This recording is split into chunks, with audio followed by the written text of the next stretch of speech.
দীর্ঘদিন ধরেই বাংলাদেশ পাকিস্তান এবং সৌদি আরব জোটে বা পাকিস্তান এবং চীন জোটে যোগ দেওয়ার একটা গুঞ্জন শোনা যাচ্ছিল, যদিও সরকারের কর্তা ব্যক্তিরা কেউই এটা স্বীকার করতেছিলেন না। বাট সেনাপ্রধান ওয়াকার জানেন যে এই রাজনৈতিক ক্ষমতার পালাবদল ঘটে গেলে তার সেই সুবিধার অবসান হবে। কাজে তিনি নিজেকে কেন এমন একটা অনিরাপদ অবস্থায় ফেলবেন? আসসালামু আলাইকুম। আরেকটি নতুন ভিডিওতে আপনাকে স্বাগত। ভিডিও টাইটেল, থাম্বনেল এবং অংশবিশেষ দেখে জেনে গেছেন ভিডিওটি কোন বিষয় নিয়ে এবং কতটা গুরুত্বপূর্ণ। তাই না টেনে পুরো ভিডিওটি দেখার অনুরোধ রইল। আমি আর কথা বাড়াবো না, তাহলে চলুন মূল ভিডিওতে আপনাদের নিয়ে যাই।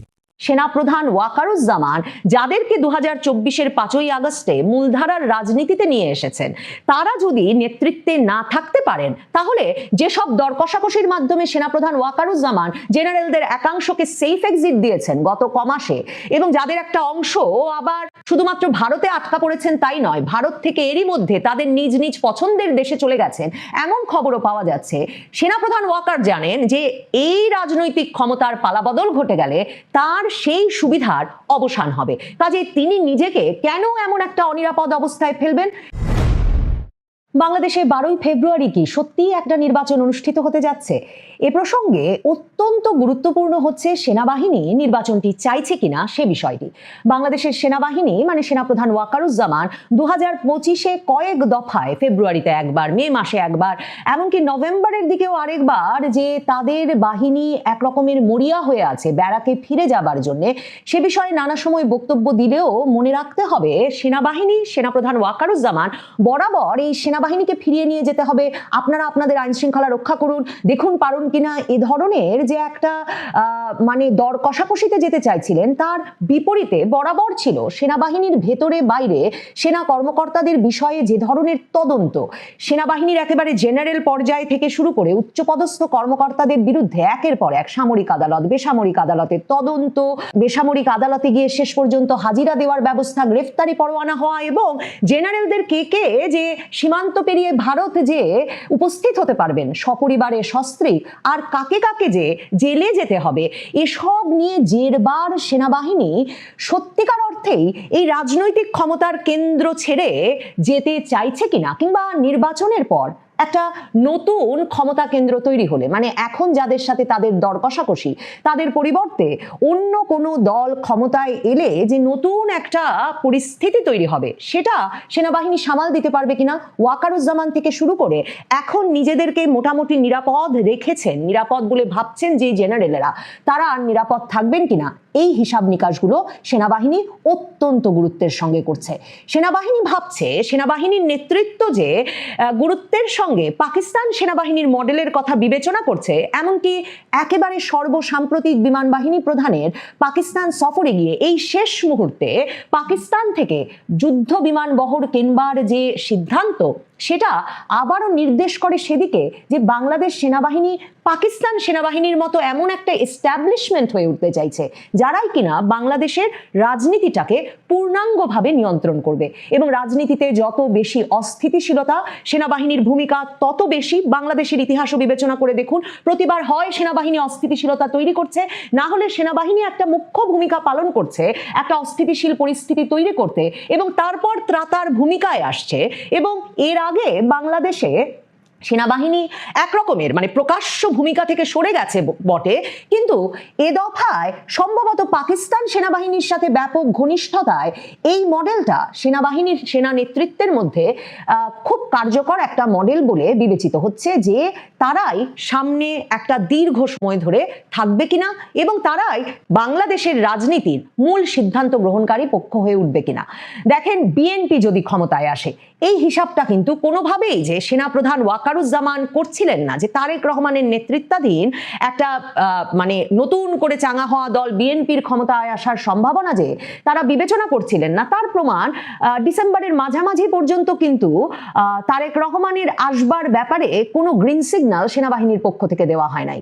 সেনাবাহিনী 2024 সালের 5ই আগস্ট ক্ষমতা নিয়ে, মানে শেখ হাসিনা চলে গেছেন, তারা দায়িত্বে আছেন, এই ঘোষণা করে প্রথম বাংলাদেশের রাজনীতির মূল ধারায় জামায়াতে ইসলামী হেফাজতে ইসলাম বাংলাদেশের নেতৃবৃন্দ মামুনুল হকের মতো নেতাদেরকে বাংলাদেশের রাজনীতির মূল আলোচনায় মূল ধারায় নিয়ে এলেন। এটা সেনাপ্রধান ওয়াকারুজ্জামানের 2024 সালের 5ই আগস্টের আন্দোলনের পর সরাসরি একটা অবদান বাংলাদেশের রাজনীতিতে। ধর্ম ভিত্তিক রাজনীতি করেন যে গোষ্ঠীটা, তাদেরকে রাজনীতির মূল ধারায় নিয়ে আসা, এবং অন্য যেই সব দল রাজনীতিটাকে ধর্মভিত্তিক রাজনীতি করেন না, সেসব দলকে এই দলগুলোর সাথে মিলিয়ে রাজনীতি করতে বাধ্য করা, এবং তার ফলে একটা সামাজিক রাজনৈতিক চিরস্থায়ী অস্থিতিশীলতার দিকে নিয়ে যাওয়া, এটাও একটা সম্পূর্ণত পাকিস্তান মডেল।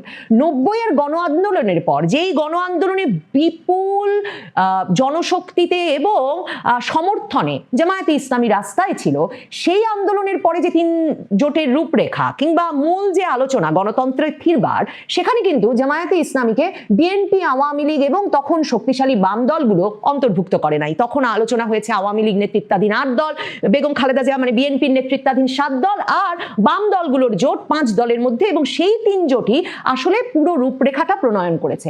তার মানে এই যে বাংলাদেশের বিএনপি আওয়ামী লীগ যে দ্বিদলীয় ব্যবস্থা চলছিল, সেই ব্যবস্থায় বরাবর একটা মিউচুয়াল আন্ডারস্ট্যান্ডিং ছিল যে ধর্মভিত্তিক রাজনৈতিক দলগুলো রাজনীতি করবে বটে, কিন্তু তারা বাংলাদেশের প্রধানতম রাজনৈতিক দিক নির্দেশক দল হয়ে উঠবে না। কিন্তু ওয়াকারুজ্জামান 2024-এর 5ই আগস্টের পর বাংলাদেশের রাজনীতিতে এই এলিমেন্টটা যুক্ত করলেন, এবং তার পরিকল্পনা ছিল যে খালেদা জিয়া মুক্ত হবেন, কিন্তু জানুয়ারি মাসে তিনি খালেদা জিয়াকে লন্ডনে চিকিৎসায় পাঠিয়ে দিলেন, এবং এরপর যখন ফিরতে দিলেন তখনও কিন্তু খালেদা জিয়ার কোনো প্রকাশ্য সভা সমাবেশের কোনো রকম বা ভার্চুয়ালি কোথাও যোগ দিয়ে কথা বলারও কোনো অনুমোদন ছিল না।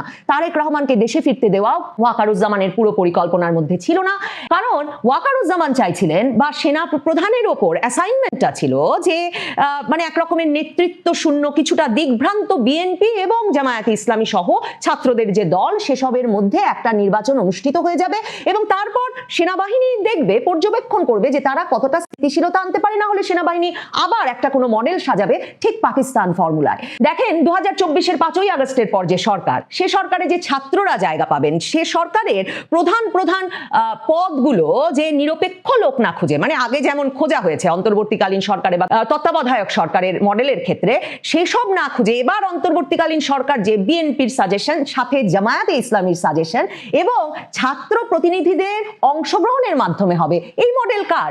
এই মডেল সেনাপ্রধান ওয়াকারুজ্জামানের। বিএনপি ক্ষমতায় এলে সেনাপ্রধান ওয়াকারুজ্জামান বিপদে পড়বেন, কারণ সেনাপ্রধান ওয়াকারুজ্জামান জানেন যে তিনি মাসের পর মাস মির্জা ফখরুল ইসলাম আলমগীর যখন সেনা সদরে গিয়ে তার সঙ্গে সাক্ষাৎ করতে চেয়েছেন, একটা দ্রুত নির্বাচনের জন্য সেনাপ্রধানকে পাশে চেয়েছেন, সবচেয়ে বড় যে ক্ষেত্রে পাশে চেয়েছেন সেটা হচ্ছে তাদের নেতা তারেক রহমানকে ফিরিয়ে আনতে, সেনাপ্রধান ওয়াকারুজ্জামান সেক্ষেত্রে কোনো সমর্থন দেন নাই। সেনাপ্রধান ওয়াকারুজ্জামান জানেন যে নির্বাচনের যে কোনো পালাবদলে তিনি বিপদগ্রস্ত হবেন, কারণ তিনি চেষ্টা করেছিলেন বটে একটা রিফাইন্ড আওয়ামী লীগ, শেখ হাসিনাকে সরিয়ে দিয়ে হলেও একটা রিফাইন্ড আওয়ামী লীগ, নতুন ধরনের আওয়ামী লীগ সৃষ্টি, যখন তিনি তার পুত্র সম হাসনাত আব্দুল্লাহ সার্জিস আলমকে সেনা সদরে ডেকে সেই প্রস্তাব দিয়েছিলেন। কিন্তু তারা সেই কথা ফাঁস করে দেওয়ার পর তিনি কিন্তু আর আওয়ামী লীগের জন্য কোনো স্পেস তৈরির তো চেষ্টা করেননি, বরং তিনি জুলাই পদযাত্রার সময় এনসিপিকে সেনা গাড়িতে করে নিরাপদে ফিরিয়ে এনে আর গুলি করে আওয়ামী লীগ সমর্থকদের মেরে প্রমাণ করেছেন যে তিনি কাদের সঙ্গে আছেন বা কাদের সঙ্গে থাকতে বাধ্য হচ্ছেন, বা তার মূল অ্যাসাইনমেন্টটা কি। তাহলে সেনাপ্রধান ওয়াকারুজ্জামান এখন কোনো ক্ষমতার পালাবদল ঘটতে দেবেন কেন? অক্টোবরে মানবাধিকার সংগঠনগুলো হিসাব করে বলেছিল যে 24-এর 9ই আগস্ট থেকে 25-এর 30শে সেপ্টেম্বর পর্যন্ত অন্তত 40 জনের মৃত্যু হয়েছে বিচার বহির্ভূত হত্যাকাণ্ডে। এই বিচার বহির্ভূত হত্যাকাণ্ডের হিসাব পাওয়া যায়। এছাড়া সারা বাংলাদেশে অজ্ঞাতনামা লাশের সংখ্যা যে সংকটজনক হারে প্রতি মাসে বাড়ছে, সেটাও কিন্তু এই বিপদের সময় মানবাধিকার সংগঠনগুলো প্রায়ই মনে করাচ্ছে। কিন্তু সেই গত বছরের সেপ্টেম্বর পর্যন্ত যে 40 জন বিচার বহির্ভূত হত্যাকাণ্ডের শিকার হয়েছিলেন, এদের সিংহভাগই সেনা হেফাজতে থাকার সময় মৃত্যুবরণ করেছেন, এবং যারা মারা গেছেন তাদের বেশিরভাগই, নিহত যারা হয়েছেন তাদের বেশিরভাগই বিএনপি বা এর অঙ্গ সংগঠনের নেতাকর্মী।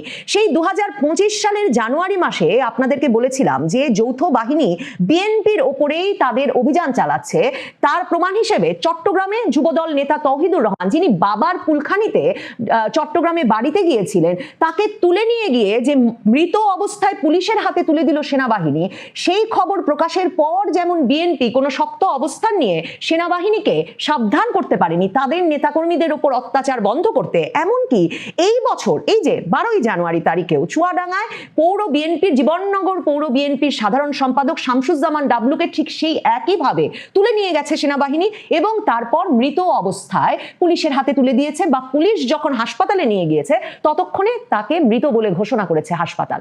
তার মানে এই যে সেনাবাহিনী সারা বাংলাদেশে বিএনপির অঙ্গ সংগঠনের নেতাকর্মীদের ওপর গত 15-16 মাসে যে ভয়াবহ অত্যাচার চালিয়েছে, এই যে একের পর এক বিচার বহির্ভূত হত্যাকাণ্ডের ঘটনা ঘটিয়েছে, বিএনপি ক্ষমতায় এলে সেগুলোরও তো বিচারের মুখোমুখি হতে হবে সেনাপ্রধান ওয়াকারুজ্জামান সহ সেনা নেতৃত্বকে। কাজেই বিএনপি ক্ষমতায় চলে এলে সেনাপ্রধান ওয়াকারুজ্জামান নিশ্চিতভাবে বিপদে পড়বেন। বিএনপির শীর্ষ নেতৃত্ব জানেন যে তিনি এই বর্তমান নেতৃত্বকে যেমন রাজনীতিতে ফিরতে দিতে রাজি ছিলেন না, তেমনি তার পরিকল্পনা ছিল যে একরকম নিষ্ক্রিয় খালেদা জিয়ার নেতৃত্বে একটা বিএনপি জামাতের অংশগ্রহণমূলক নির্বাচন সেরে ফেলার, এমনকি তারেক রহমানকে শেষ মুহূর্ত পর্যন্ত দেশে আসতে বাধা প্রদান করতে হাদির মৃত্যুর পর যে প্রতিক্রিয়া ঘটলো, মানে ডেইলি স্টার প্রথম আলোতে ঘন্টার পর ঘন্টা ভাঙচুর, অগ্নিসংযোগ এবং তারপর সেখান থেকে ছায়ানট গিয়ে বা ধানমন্ডি 32 নম্বরে গিয়ে আবারও ভাঙচুর, অগ্নিসংযোগ, এসব ঘটনায় সেনাবাহিনী যে নিষ্ক্রিয় ভূমিকা পালন করলো,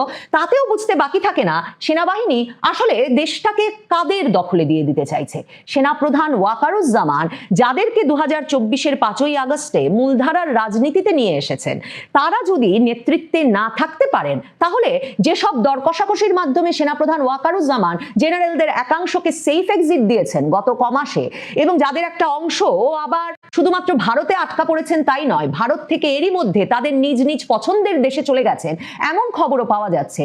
সেনাপ্রধান ওয়াকার জানেন যে এই রাজনৈতিক ক্ষমতার পালাবদল ঘটে গেলে তার সেই সুবিধার অবসান হবে। কাজে তিনি নিজেকে কেন এমন একটা অনিরাপদ অবস্থায় ফেলবেন?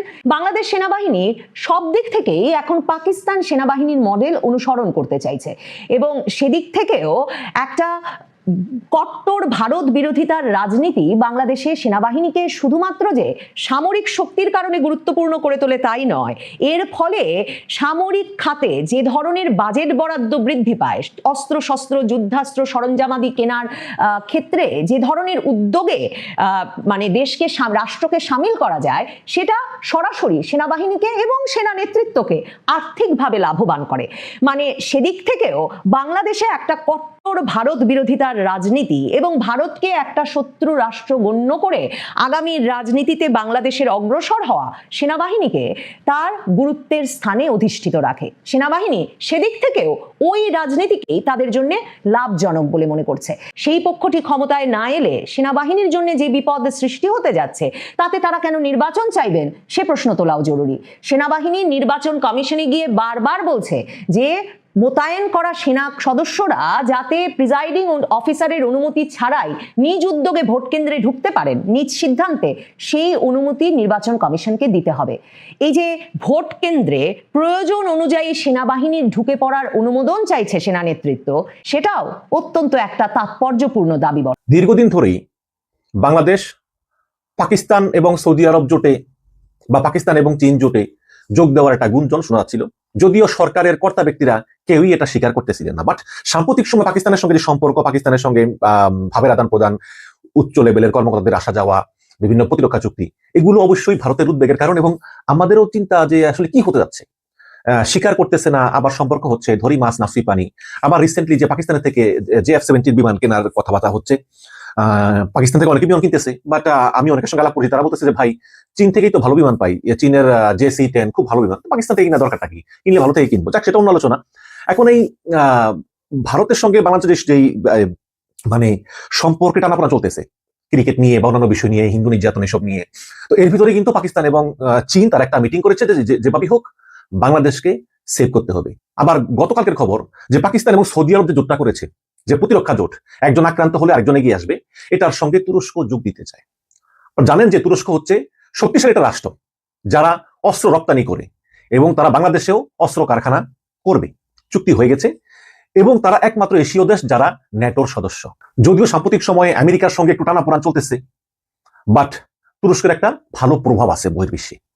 সেই তুরস্ক এবার পাকিস্তান এবং সৌদি জোটে যোগ দিতে চায়, এবং নতুন খবর হচ্ছে যে পাকিস্তান এবং সৌদি প্রতিরক্ষা জোটে তুরস্কের পাশাপাশি বাংলাদেশও সদস্য হতে যাচ্ছে।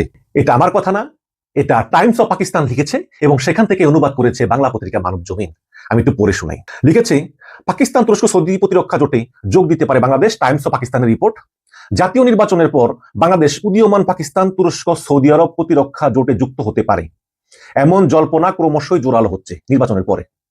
চুক্তির খসড়া চূড়ান্ত করতে, দেখুন, চুক্তির খসড়া চূড়ান্ত করতে দুই দেশ একটি যৌথ প্রক্রিয়া বা মেকানিজম গড়ে তুলেছে। 2024 সালের আগস্টে আগের সরকার হাসিনা সরকারের পতনের পর এই প্রক্রিয়া আরো গতি পায়। পাকিস্তান এবং বাংলাদেশের মধ্যে সাম্প্রতিক উচ্চ পর্যায়ের সামরিক যোগাযোগ এবং পাকিস্তান ও সৌদি আরবের মধ্যে বিদ্যমান কৌশলগত পারস্পরিক প্রতিরক্ষা চুক্তি এই আলোচনাকে আরো তীব্র করেছে। এই খবর দিয়েছে অনলাইন টাইমস অফ পাকিস্তান। এটা আরো বলা হয়েছে, 2024 সালে বাংলাদেশের রাজনৈতিক পালাবদলের পর আঞ্চলিক ভূরাজনীতিতে যে পরিবর্তন এসেছে তার প্রেক্ষাপটে প্রশ্ন উঠেছে, নির্বাচনের পর বাংলাদেশে গঠিত নতুন সরকার কি আদৌ এই ধরনের কৌশলগত প্রতিরক্ষা সম্পর্ককে আনুষ্ঠানিক রূপ দেবে এবং এর মাধ্যমে দক্ষিণ এশিয়ায় নিরাপত্তা কাঠামোতে নতুন মাত্রা যোগ করবে, বা নতুন সরকার আসলে কি আসলে এটা করবে নির্বাচনের পরে? এই সম্ভাব্য জোটের ভিত্তি গড়ে উঠে 2025 সালের সেপ্টেম্বর মাসে স্বাক্ষরিত পাকিস্তান সৌদি আরব কৌশলগত পারস্পরিক প্রতিরক্ষা চুক্তির মাধ্যমে। এই চুক্তিতে স্পষ্ট বলা হয়েছে যে এক দেশের উপর যে কোনো আগ্রাসনকে উভয় দেশের উপর আক্রমণ হিসেবে বিবেচনা করা হবে এবং এটি প্রতিষ্ঠিত সামরিক জোটগুলোর মতোই সমষ্টিগত নিরাপত্তা নীতির প্রতিফলন করবে। বিশ্লেষকদের মতে ইসরায়েলকে ঘিরে চলমান সংঘাত, উপসাগরীয় অঞ্চলের নিরাপত্তা প্রতিশ্রুতি নিয়ে অনিশ্চয়তা এবং ক্রমবর্ধমান আঞ্চলিক উত্তেজনার প্রেক্ষাপটেই এই চুক্তির জন্ম। পারমাণবিক শক্তি রাষ্ট্র হিসাবে পাকিস্তানের অবস্থান, আপনারা জানেন যে পৃথিবীতে একমাত্র মুসলিম দেশ পাকিস্তান, যাদের হাতে পারমাণবিক অস্ত্র আছে। তো এই পারমাণবিক শক্তিত রাষ্ট্র হিসাবে পাকিস্তানের অবস্থান এবং দীর্ঘদিন ধরে সৌদি বাহিনীর জন্য পাকিস্তানের সামরিক প্রশিক্ষণ কর্মসূচি এই সহযোগিতার মূল ভিত্তি ছিল, যা এখন একটি প্রতিরক্ষা চুক্তিতে রূপ পেয়েছে। সাম্প্রতিক প্রতিবেদনে বলা হয় যে পাকিস্তান সৌদি আরবের এই জোটে যোগ দেওয়ার বিষয়ে উন্নত পর্যায়ের আলোচনায় রয়েছে তুরস্ক। 2026 সাল জানুয়ারি পর্যন্ত এই আলোচনা দ্রুত অগ্রসর হয়েছে। পাকিস্তানের সঙ্গে তুরস্কের প্রতিরক্ষা সহযোগিতার মধ্যে রয়েছে যৌথ নৌযান নির্মাণ এবং F-16 যুদ্ধবিমানের আধুনিকায়ন। অন্যদিকে সৌদি আরবের সঙ্গে তুরস্কের সম্পর্ক অর্থনৈতিক ও সামরিক উভয় ক্ষেত্রেই উন্নত হচ্ছে। তুরস্ক যদি আনুষ্ঠানিকভাবে যুক্ত হয় তাহলে এই জোটটি একটি শক্তিশালী ত্রিপাক্ষিক সামরিক ব্লকের রূপ নিতে পারে এবং এর অভিন্ন লক্ষ্য হবে অভিন্ন হুমকি মোকাবেলা এবং মধ্যপ্রাচ্য থেকে দক্ষিণ এশিয়া পর্যন্ত বিভিন্ন অঞ্চলে পারস্পরিক সামরিক সক্ষমতা এবং সমন্বয় বাড়ানো। এবং বাংলাদেশের সামরিক নেতৃত্ব পাকিস্তানের সঙ্গে সৌদি কাঠামোর আদলে একটি পারস্পরিক প্রতিরক্ষা চুক্তিতে আগ্রহ দেখিয়েছে। জ্যেষ্ঠ কূটনৈতিক সূত্র জানিয়েছে পাকিস্তানের যে চুক্তির খসড়া চূড়ান্ত করতে দুই দেশ একটি যৌথ প্রক্রিয়া বা মেকানিজম গড়ে তুলেছে। 2024 সালের আগস্টে হাসিনা সরকারের পতনের পর এই প্রক্রিয়া আরো গতি পায় এবং এর ফলে দুই দেশের মধ্যে কূটনৈতিক যোগাযোগ পুনরুজ্জীবিত হয় এবং প্রতিরক্ষা বিনিময় জোরদার হয়। 2024 সাল শেষ দিকে পাকিস্তানের একাধিক শীর্ষ কর্মকর্তা ঢাকা সফর করেন। সেখানে যৌথ প্রশিক্ষণ, সন্ত্রাসবাদ দমন এবং প্রতিরক্ষা সরঞ্জাম ক্রয়ের সম্ভাবনা নিয়ে আলোচনা হয়েছে। এই উষ্ণ সম্পর্কের প্রতিফলন দেখা যায় বেশ কয়েকটি গুরুত্বপূর্ণ সফরে। 2025 সালের অক্টোবরে পাকিস্তানের chairman joint chief of staff committee Dhaka সফর করে নিয়মিত বিনিময় কর্মসূচি এবং যৌথ মহড়ার বিষয়ে সমঝোতায় পৌঁছান। পরবর্তীতে আলোচনাগুলোতে গোয়েন্দা তথ্য বিনিময়, খেয়াল করবেন ওই গুরুত্বপূর্ণ জিনিস, পাকিস্তানের সঙ্গে গোয়েন্দা তথ্য বিনিময় এবং অপারেশনাল সমন্বয়ের বিষয়টি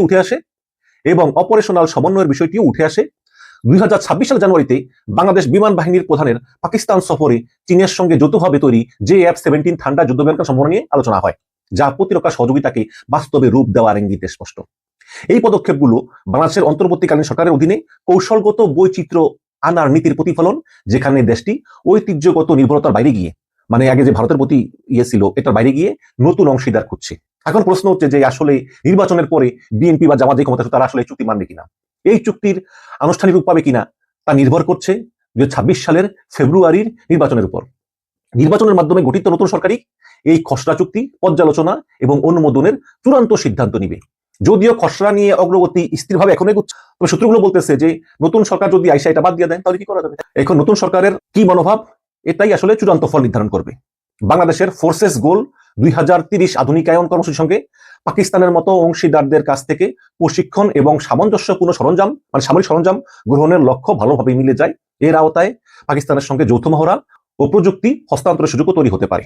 টাইমস অফ পাকিস্তান লিখেছে যে এই উদ্যোগের প্রভাব শুধু বাংলাদেশে সীমাবদ্ধ নয়। প্রতিবেদনে বলা হচ্ছে অন্তত 8টি দেশ পাকিস্তানের সঙ্গে অনুরূপ কৌশলগত ব্যবস্থায় আগ্রহ প্রকাশ করেছে, যা পাকিস্তানের বিস্তৃত প্রতিরক্ষা কূটনীতির ইঙ্গিত দেয়। বাংলাদেশের ক্ষেত্রে এই জোটে যুক্ত হওয়া নিরাপত্তা নিশ্চয়তা দিতে পারে এবং কৌশলগত অংশীদারিত্বে বৈচিত্র্য আনতে সহায়ক হতে পারে। বিশেষ করে প্রতিবেশী দেশ ভারতের সঙ্গে বাংলাদেশ সম্পর্কের টানাপোড়েনের প্রেক্ষাপটে এই ধরনের চুক্তি খুবই গুরুত্বপূর্ণ। তবে ৭১ সালের মতো ইতিহাসজনিত সংবেদনশীলতার কারণে বিষয়টি আভ্যন্তরীণ রাজনৈতিকভাবে সতর্কতার সঙ্গে বাংলাদেশ সরকারকে সামলাতে হবে। বিশ্লেষকদের মতে এই ধরনের সম্প্রসারিত জোট মুসলিম অধ্যুষিত দেশগুলোর নিরাপত্তা সমন্বয়ে একটি গুরুত্বপূর্ণ মাইল ফলক হতে পারে এবং দক্ষিণ এশিয়ার শক্তির ভারসাম্যেও প্রভাব ফেলতে পারে। যদিও এখনো এটি আনুষ্ঠানিকভাবে 4 পক্ষীয় কাঠামো নয়, মানে বাংলাদেশ, সৌদি আরব, পাকিস্তান এবং তুরস্ক আনুষ্ঠানিকভাবে কোনো হয়নি, তবুও সন্ত্রাসবাদ দমন, প্রশিক্ষণ এবং প্রতিরক্ষা উৎপাদনে, মানে অস্ত্র উৎপাদনে অভিন্ন স্বার্থ ভবিষ্যতে আরো গভীর সহযোগিতার দিকে ইঙ্গিত দিচ্ছে যে বাংলাদেশ, পাকিস্তান, সৌদি আরব, তুরস্ক ভবিষ্যতে কঠিন বন্ধু হয়ে উঠতে পারে। বিশ্বব্যাপী যে ট্রাম্পের যে ভেনেজুয়েলা আক্রমণ, রাশিয়ার ইউক্রেন আক্রমণ, এই অনিশ্চয়তার প্রেক্ষাপটে এই ঘটনা প্রবাহ জোট ও অংশীদারিত্বের নতুন সমীকরণের প্রতিফলন ঘটবে, যেখানে পারস্পরিক প্রতিরক্ষা চুক্তি প্রতিরোধ ক্ষমতা এবং কৌশলগত গভীরতা বাড়ানোর হাতিয়ার হয়ে উঠেছে।